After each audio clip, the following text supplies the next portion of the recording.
Most Australians think Puffing Billy is just a cute tourist attraction, but they're wrong. Puffing Billy is a 125-year-old survivor, a working steam railway that Australia refused to let die. Opened on 18th of December 1900, running from Upper Ferntree Gully to Gembrook, built as part of Victoria's bold experiment with narrow gauge railways to connect remote communities with the rest of the state. Narrow gauge means the tracks were only 2 feet 6 inches wide compared to the 4 feet 8.5 inches of the standard rail. That smaller size allowed Puffing Billy to cling to steep hillsides, carve tight curves through valleys and climb terrain ordinary trains simply couldn't.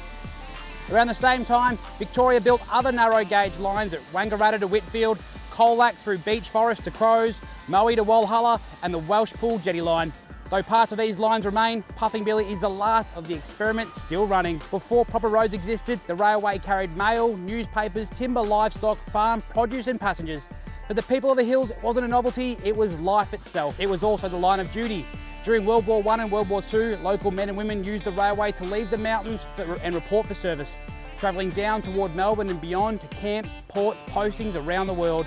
For many families, the whistle in the valley marked the beginning of a long separation and sometimes final goodbyes. By the 1920s and 30s, Puffing Billy was hauling thousands of tonnes each year, threading its way across fragile timber trestle bridges and through the same fern gullies and mountain ash forest that still travels to this very day. Then the world changed. In August of 1953, a massive landslide blocked the line between Belgrave and Menzies Creek. The railway was already losing money, and on the 30th of April 1954, Puffing Billy was officially closed and marked for demolition. That should have been the end, but the community would not accept it. In 1955, volunteers and passionate supporters formed the Puffing Billy Preservation Society. With no guarantee of success, they began the long, exhausting work of rebuilding the railway by hand. For the next 4 decades, they reopened the line piece by piece. To Menzies Creek in 1962, Emerald in 1965, Lakeside in 1975, and finally all the way back to Gembrook in 1998. Today, Puffing Billy still runs the same mountain curves it did in 1900. Steam drifts past your boots, the whistle echoes through the valleys, and you still sit on the open carriages, legs dangling into the forest air, riding through living history. Children now ride where their great-grandparents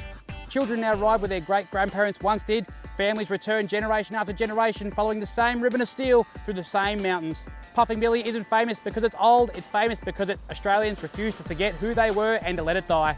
And sometimes that's the most powerful engine of all. And that is the story of the Puffing Billy Railway.